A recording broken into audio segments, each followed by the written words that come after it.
homelessness, poverty, buses, trains, trams, planes, mental health, disability, immigration, hidden ethnic communities, employment, young people, older people, LGBT.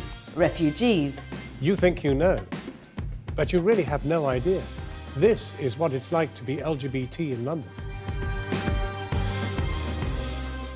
In the past couple of decades, the rights of LGBT people in the capital have come to the fore. Civil partnerships were legalised in 2004 and gay marriage in 2013. Recently, government announced pardons for men convicted in the past of having sex with other men. But it would seem that for many of London's lesbian, gay, bisexual and transgender population, when it comes to equality, the closet door is only half open. We've come a long way in legislative terms, so we've got a lot of wins in that sense. But the day-to-day experience for many LGBT people is still far from that. We see a lot of poorer health outcomes, higher levels of mental health, anxiety, depression, self-harming, drug and alcohol use is higher within the community. A third of the community are earning less than £15,000 a year, so there's a real poverty issue as well. And the services that do exist are so underfunded and are still being cut, and we are also losing so many. We've lost a mental health charity earlier this year, PACE. We've also lost a domestic abuse charity, Broken Rainbow. So there's a real concern that some of the infrastructure that's there, the community organisations, might not survive the next round of cuts. One group struggling to get rights, recognition and support are London's transgender community. Bull and Dagger is the UK's first LGBT fashion line. All the clothes are deliberately gender neutral so that people of all genders can wear them. The name Bull and Dagger comes from the word bull dagger, which is a sort of 1920s derogatory term for butch lesbians, and the idea behind Bull and Dagger is that we'd like to reclaim that term. So it's about taking that back and sort of knowing who you are and defining yourself. What we're really about as a brand is the freedom to express yourself in terms of your gender, and just allowing people to have clothes that fit who they are as a person. All of the models for the fashion line are either transgender or non-binary, meaning they do not identify with the gender assigned to them at birth. Non-binary is quite a broad term, and it refers to people who don't feel that they fit into a gender dichotomy of male or female. One doesn't really relate to or identify with traditional notions of gender, and that can be on any level, whether it's aesthetically, physically, or on a mental or emotional level. I reject the identity of women as a choice, but I actually have to identify as a woman because of the gendered society I live in. I find that frustrating because people perceive me as female when I don't want to be. People have actually gotten into arguments with me trying to tell me what my gender was, what's between your legs, or what did the doctor say that you were when you were born. Since transitioning, model Jake Graff has been very vocal about raising awareness for the transgender community. The biggest challenge that I've had as a transgender man, I guess, is just really learning how to be comfortable in my own skin. I knew for years that I was a man, but obviously I was kind of conditioned and socialised and brought up as a girl because I felt incredibly uncomfortable within myself. I couldn't really even look in a mirror and feel comfortable. I was unhappy with every aspect of my body and who I was. I think that your first shot of testosterone, people think that it's kind of this miracle cure, but that's by no means the case. For me, it took a good sort of 3 or 4 years to understand how society saw me differently now as a man, how I'd identify differently with people and relate to people differently. So since transitioning, things have just got easier on almost every level. To be perfectly honest, it was much harder living life before when I was living it in the wrong body. So how can we as a society be more inclusive of transgender and non-binary people? We shouldn't be telling people how they experience their gender or how to express things. We are still a whole way off from people fully understanding what it means to be trans and just fully accepting the transgender community in all its many guises. Another group that are often misunderstood are London's bisexual community. The official data is telling us that more and more people are identifying as bisexual, as particularly young people. Some research that was done last year, it was showing 48%, almost half of young people were identifying not as entirely heterosexual or not as entirely lesbian or gay. I think a lot of lesbian and gay people may say, I think I'm bisexual as they explore their sexual orientation. But of course, if you're lesbian or gay, then you go on to identify as lesbian or gay. If you're bisexual, there isn't a next step. You are bisexual. So I think some people, having been through that process, tend to think, oh, they're just sitting on the fence or they haven't made their mind up yet. And these are the kind of stereotypes that perpetuate, and they really cloud the understanding of what life is really like for bisexual people. My name's Marcus Morgan. I've been a bisexual activist since the 1990s. In that time, I've helped organise bisexual support groups, events, and nights like this, which is Cabaret, a night for bisexual variety. People don't really understand what bisexuality is. They think it's something complicated or precise. They imagine it to be an exact balance, a tipping point between gay and straight. In reality, bisexuality is all of the space in between gay and straight. It's very simply just attraction to more than one gender. Bisexual erasure is the way that bisexuality is often ignored. It's just as prevalent, if not more so, in the LGBT communities. I think a lot of queer people move to London from other places because it's where they think they will be accepted, but I've heard multiple experiences from friends of going to lesbian spaces or gay spaces, coming out as bisexual and then being rejected. And it's one of the most hurtful things that can happen, because this is the space you thought was going to be safe. This is the space you thought you were going to be accepted and welcomed for who you are. And it feels as if you have literally nowhere to go after that. The easiest way for the LGBT community to make London more welcoming to bisexual people would be to believe us.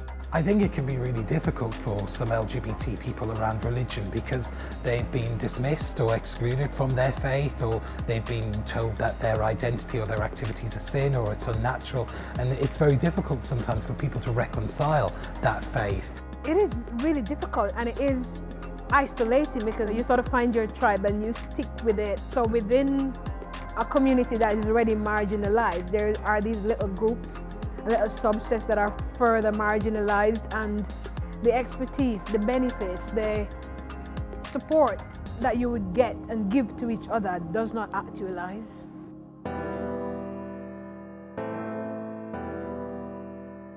LGBT community members who identify with a faith very rarely talk about it because it's taboo.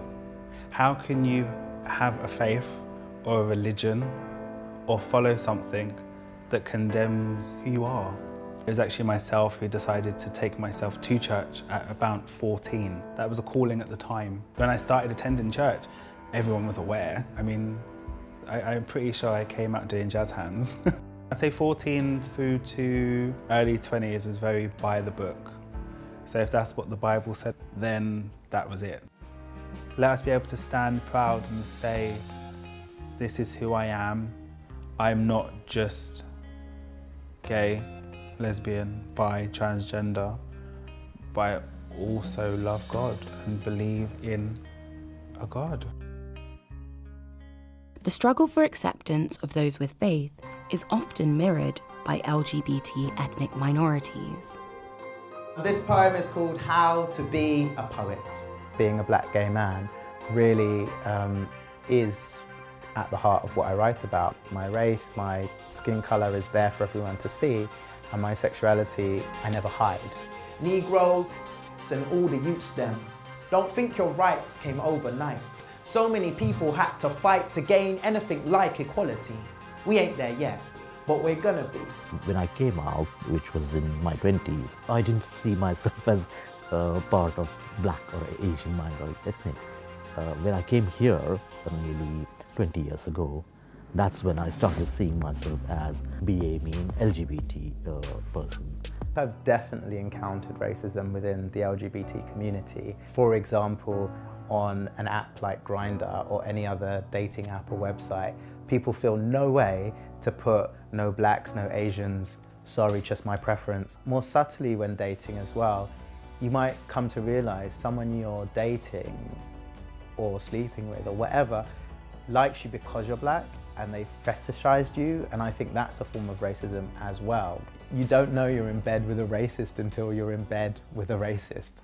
There's a kind of bias or perception that if you are Asian or if you're a black man or a black woman, obviously all the heteronormative or people will assume you are heterosexual. What's frustrating is that when you do experience racism within the LGBT community or homophobia within the black community, you just think we're trying to fight the same fight, yet we're tearing each other down or dividing each other up. I always telling both those communities that we need to come together.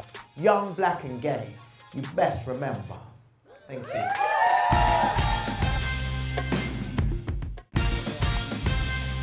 Welcome back to the London Undercover LGBT special. In part 1, we heard from groups struggling to be accepted. Next, we highlight how a failure to understand and engage with LGBT communities can have many consequences. We see the highest prevalence of HIV in the country amongst men in London. Perhaps as many as 1 in 8 gay or bisexual men are living with HIV. There's a lowering in the level of people's awareness because they haven't had those campaigns that certainly I remember from the late 80s and early 90s. I really think that what needs to matter is for it to be made public knowledge, for there to be campaigns to say exactly what it is. How do you stay safe? And if you aren't, how do you accept help? What we do perhaps need is some interventions which are targeted towards particular communities who are most at risk, so that we're being as inclusive as we can with that. Another population that's affected disproportionately by HIV are trans people. We need to understand the issues that are affecting them. One of the services that we're involved with is called Clinic Q, and it's a sexual health and wellbeing service that's run by and for trans people. I'm really trying to raise the awareness of the issues that are there. That's where I'm coming from, because I sort of think that the whole public needs to know what HIV is. While there needs to be particular services if you need to access it, the knowledge needs to be available to everyone. I'm not talking about gay sex to shock or cause stress. I'm talking about it because no one else is. Alan Carr isn't. Graham Norton isn't. Paul O'Grady isn't. Even Tom Daley isn't. I think the stigma is rife, particularly on gay dating apps. There are users who describe HIV-positive men as dirty, or they say they only want to meet clean guys. If you are HIV-positive and you see that on a user's profile of someone referring to you as unclean, then it's going to have a detrimental effect on your self-worth. I was diagnosed just over 18 years ago now. Obviously, when I was diagnosed, I didn't realise quite how long I was going to live. I thought that I would perhaps live for another 20 years, so I'm coming close to reaching that target already. The stigma is still very much an issue. Because I'm open about my HIV status, I find that I still encounter it on a fairly regular basis. About once a month, someone will send me a message via Twitter or something like that, saying something along the lines of, "Why don't you hurry up and die?" I made the decision some years ago that I was going to talk about it. I felt like I was coming out of the closet. I felt like I was coming out of the viral closet. HIV remains a very serious health challenge, particularly for gay and bisexual men, and for trans women and trans men who identify as gay. Last year, just over half of the new diagnoses in the UK were amongst gay and bisexual men. And try telling that to the 2 20-year-old boys I interviewed last week who both have HIV, because they're not told about gay sex in schools, and they're not told about transmission, and the condom, they are told, is there to stop pregnancy. When people hear MTV, they think of music and popular culture. However, the MTV Staying Alive Foundation works at preventing HIV across the globe and dispelling the stigma. Any organisation that is working in HIV, LGBT is front and centre of all of the issues in that. The gay community in London is definitely seeing an increase in HIV infection. I think 6 to 7 gay men are tested positive every single day in London, and for me I find those statistics shocking. And over the summer I was in Kisumu in Kenya, and we work with an LGBT group, and they did some moonlight testing, and they tested 42 men and 36% tested positive that night. So the numbers are smaller in London, but in a city, you know, the capital city of the UK, where we have good education, good access to condoms, good access to testing, and there should be a lack of stigma and discrimination, that we should be seeing those numbers falling, and actually we're seeing them increase. We now have a drug that many regard as a miracle. It can prevent HIV infection, it's highly effective, and there are little or no side effects. The most important thing about HIV and LGBT community in London for me today is PrEP. PrEP is really exciting. It has the potential to prevent HIV, and I think that the LGBT community needs to be really campaigning with the government to make sure that they can access it. Now, PrEP is cost effective and it's very effective at stopping HIV infections, and what we've seen in other countries that have adopted it is we've seen real impact on the number of people who are being diagnosed with HIV. We've seen those diagnoses drop, and that's an amazing thing. Right now, we have all the tools that we need to put an end to new HIV infections, and I think this is an opportunity that must be seized. People living with HIV are in your communities. We are your brothers, we are your sons, we are your fathers, we are your sisters, we are your work colleagues, we are the people who you go to church with, we are the people who are standing next to you in the shop. When people subject us to your hatred, to your ignorance, to your disregard, it does nothing to improve our health. It does nothing to improve your health, and does nothing to improve the health or the well-being of the community around you. Over the last couple of years, some of London's best-known LGBT spaces have disappeared. I think LGBT spaces are really important as part of the identity discovery of people. I go to church in Camden, and we were a huge part of campaigning to keep the black cap, because after church we would go there. We had Bible studies every Wednesday night in the black cap. So these spaces are used.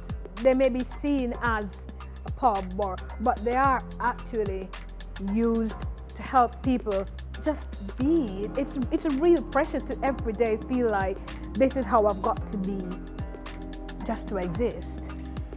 We're seeing, places like here in the RVT, some great performance spaces and some really creative spaces, bar whatever is in here, trans and queer night, and different cabaret artists. And through them, we're exploring some of the issues that are there in our community. That can't really happen in sort of mainstream spaces. I think that, the venues are just so important. It's much more than just bars, clubs, and, having a good night out. One risk of LGBT spaces closing down is that the LGBT community is holding private parties, driving them underground into unsafe spaces, and performers are being left with nowhere to call home. I don't necessarily think that that's because they are less popular now than they were before. I mean, people are still gay, people are still lesbian, people are still queer, people are still looking for those environments. There's a trend across the capital, and outside of London too, that venues and spaces, pubs, bars and clubs are shutting down.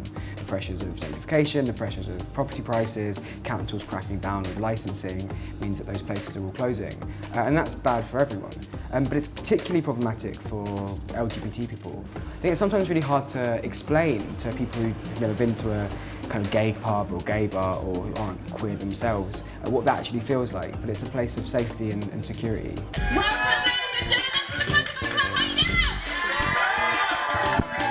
It's so fundamental to have these safe spaces for performers in the LGBT community, especially performers of colour as well. Because when you sit in one room and you look around you and you just know everyone there is considered other as well. Everyone there has been too much at some point. They've been too brown, too yellow, if you want to say, too this, too that, too queer, too gay. To just sit in a room and to not be too much. Or to collectively realise your power, that too much is only too much for the wrong people. queer venues are shutting down, and I think the problems for that goes to the fact that people don't see queer as a lucrative thing that they can benefit from under capitalism. One of the oldest gay bars in London, the Royal Vauxhall Tavern, was awarded a Grade 2 listing, but there is now talk that its future might not be guaranteed for the LGBT community. I used to come here as a customer on Sundays and used to socialise here with a lot of my friends, come and see the cabaret on stage, and the atmosphere that's generated was absolutely fantastic. When the opportunity arose with Lambeth Council, who were selling 12 of the properties, this being one of them, this would have been a very sad opportunity to see this become an all bar one or another non-gay venue. That's why I stepped in to save RVT at that time, and a decision which I've not regretted. I love you because you're not frightened of showing your roots.